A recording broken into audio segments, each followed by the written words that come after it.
Good morning, everybody, or good afternoon or good evening, depending on what time zone you're actually in.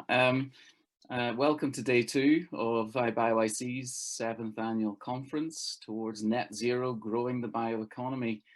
For those of you that didn't make yesterday's session, you missed a great one, but also I'm Mark Bustard, I'm the CEO of IBioIC.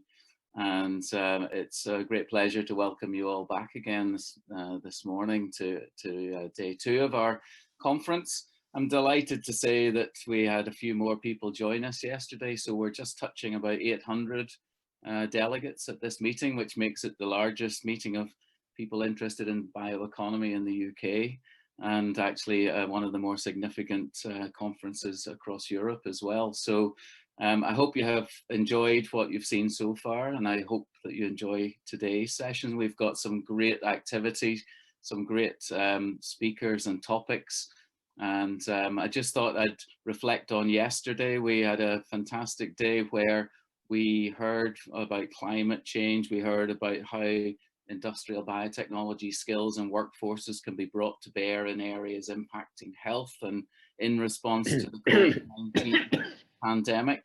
I left fully inspired that our community has a lot to contribute to both the economic growth and also the pandemic response. And I would guess that that might be something that'll be picked up in our conversation session first thing this morning.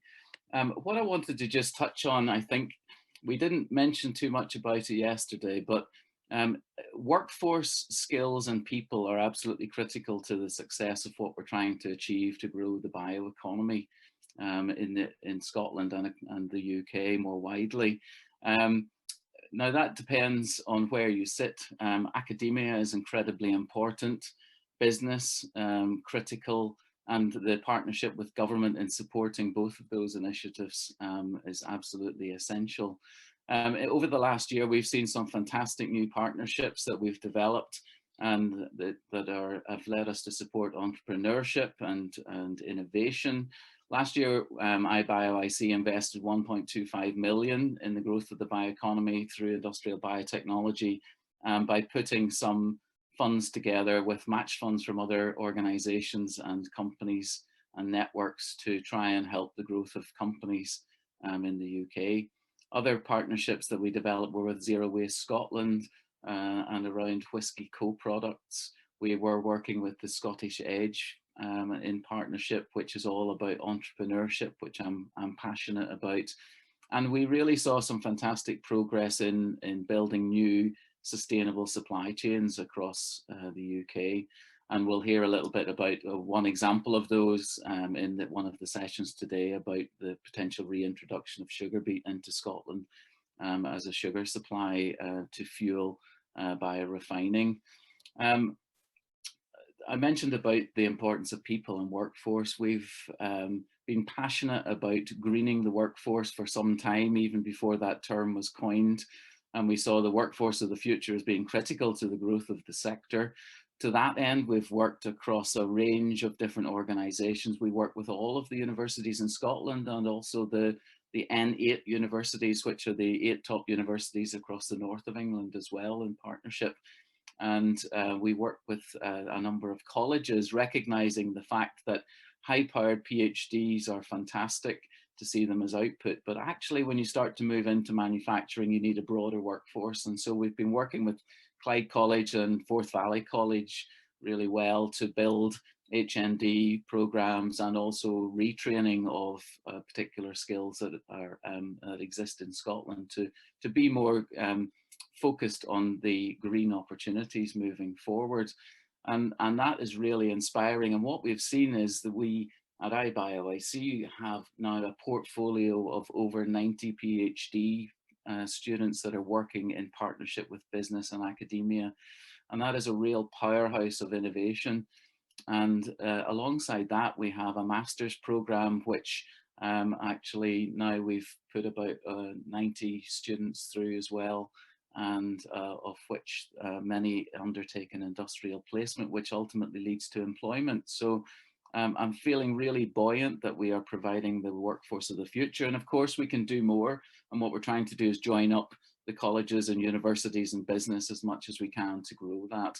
And so I just wanted to take the opportunity to talk about that this morning, because I know many of the delegates, having looked at our list, come from academia, our students, our researchers.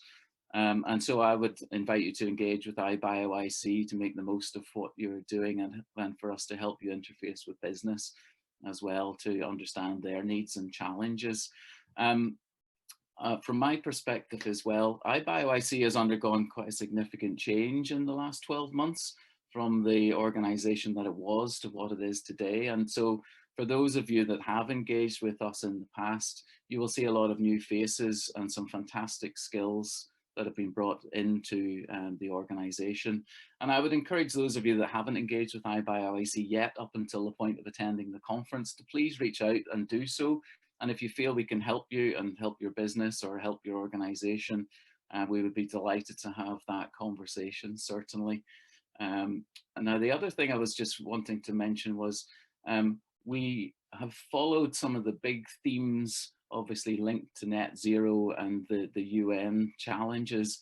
And so over the 2 days, we are looking at sustainability, what biotechnology has to offer to the net zero drive across the UK, where we look at post-pandemic supply chains, how can we green those, how can we develop the supply chain for the future, and also the workforce is critical, as I've mentioned, and without the innovation and without the skill set, the UK will be unable to develop the supply chains that it needs. And of course, whenever it comes to pivoting, we saw some great examples yesterday about how companies that were core to IB have actually pivoted in the time of the pandemic to deliver solutions, against COVID, and how the life science sector and the manufacturing sector in life sciences is bursting at the moment in the UK. So let's break down the silos and let's think about how biotechnology can deliver a solution, not just for COVID and for vaccines, which has been really the shining star, but also for climate change and for the net zero targets. So that was my few words of welcome and introduction this morning. I hope you have a really great day.